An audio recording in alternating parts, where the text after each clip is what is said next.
आज आपको मालूम है सीजीएल के साथ क्या हुआ? मालूम है आपको क्या हुआ सीजीएल के साथ? पेपर लीक का मामला। आज सीजीएल के साथ क्या हुआ? पेपर लीक का मामला। आप सोच के देखिए, सीजीएल की परीक्षा जिसका इंतजार 2015-16 से किया जा रहा था कि नहीं? 2015-16 से सीजीएल की परीक्षा का इंतजार किया जा रहा था। आज 2024 में 28 जनवरी 2024 को सीजीएल की परीक्षा आती है, लेकिन 2 घंटे बाद पुनः पता चलता है कि पेपर लीक हो चुका है। पुनः री एग्जाम लिया जाता है। एग्जाम कब लिया जाता है? 21-22 सितंबर को लिया जाता है। पुनः री एग्जाम में भी पता चल रहा है कि पेपर लीक किया जा चुका है। ऐसे में आप तमाम केवल नौजवान, पढ़ने वाले छात्र नहीं, अभिभावक, माताएं, हमारे तमाम अभिभावक, आपको भी गुस्सा आना चाहिए। आपको भी गुस्सा आना चाहिए कि आपने इन सरकारों को क्यों चुना था। आपको मुख्यमंत्री के साड़ू सुदीप सोनू से सवाल करना चाहिए कि आपको हमने सत्ता में क्यों बैठाया था? सीजीएल के पेपर लीक करने के लिए नहीं बैठाया था। आपको सवाल करना चाहिए।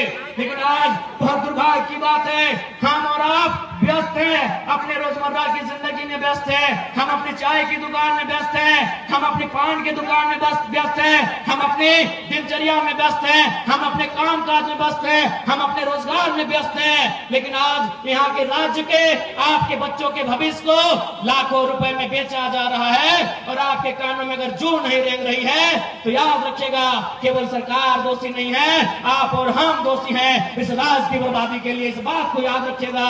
और यदि आप आज याद नहीं रखते हैं, आज यदि आप में राजनीतिक सुचिता का संचार नहीं होता है, यदि आज आप में राजनीतिक चेतना जागृत नहीं होती है, तो आने वाली पीढ़ी आपसे सवाल करेगी। आपकी आने वाली पीढ़ी आपसे सवाल करेगी कि आपने क्यों सवाल नहीं किया? जिन लोगों को आपने सत्ता दिया था उन लोगों से सवाल क्यों नहीं किया? कौन जिम्मेवार होगा? सीजीएल की परीक्षा में धांधली का जिम्मेवार कौन होगा? पारा टीचर की जो समस्या है उसका जिम्मेवार कौन होगा? आंगनबाड़ी की सेविका धरने ब्लॉक परिसर में 2 ऑफिसर चाय पी रहे थे। बातों बातों में चर्चा शुरू हुआ। एक ऑफिसर ने कहा कि सर, जयराम महतो का बहुत हवा है, लाखों लोग उसे सुनने के लिए आते हैं, लग रहा है वो गिरिडीह लोकसभा जीत रहा है।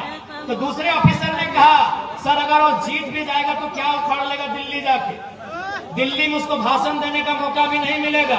वो एनडीए से भी नहीं है, इंडिया से भी नहीं है, वो मोदी के तरफ से भी नहीं है, वो राहुल गांधी के भी तरफ से नहीं है। तो जयराम महतो क्या उखाड़ लेगा सर दिल्ली में? तो दूसरे अफसर ने कहा कि सर आप ठीक बोलते हैं, जयराम महतो दिल्ली में कुछ नहीं उखाड़ पाएगा, लेकिन सर मेरा दिल कहता है जहां से गिरिडीह शुरू होता है और जहां गिरिडीह खत्म होती है, अगर वहां कोई बेईमान पदाधिकारी उसको दिखा तो रोड में पटक के मार देगा सर। ये मैंने नहीं कहा, ये उस अफसर ने कहा कि जहां से गिरिडीह शुरू होती है और जहां गिरिडीह खत्म होती है, अगर प्रखंड लेवल में या पंचायत लेवल में कोई अफसर मनमानी किया, फुटानी किया, तो जयराम महतो उसको पटक के मार देगा सर, ये गारंटी है। यही बेरमो विधानसभा की एक घटना है। एक आदमी को अटेंडेंस रोक दिया गया था। वो आदमी हमारे पास आया, बोला भैया ये ऐसा बात है। हमने कहा कि अधिकारी को फोन लगाइए, तो बोला नहीं, एसपीओ की पीओ था। बोले लगाइए फोन। तो हमने फोन लगाया, उनको परिचय दिए कि सर हम जयराम कुमार महतो बोल रहे हैं, इनका अटेंडेंस बंद कर दिया गया है, गरीब आदमी है, नौकरी में रख लिया जाए। उधर से अधिकारी की आवाज आती है कि कौन जयराम महतो, हम तो नहीं पहचान पाए।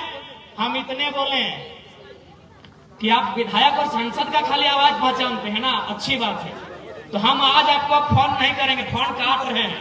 अब आपसे हम 2 महीना के बाद मिलेंगे, लेकिन दुआ कीजिएगा कि हम चुनाव ना जीते। अगर चुनाव जीत गए ना और रोड में जहां दिखेगा पटक के दामोदर नदी में गाड़ देंगे। विश्वास कीजिए, 10 सेकंड के बाद उस अधिकारी ने कहा कि जयराम बाबू बोलिए क्या काम है। 10 सेकंड में उस अधिकारी ने कहा कि जयराम बाबू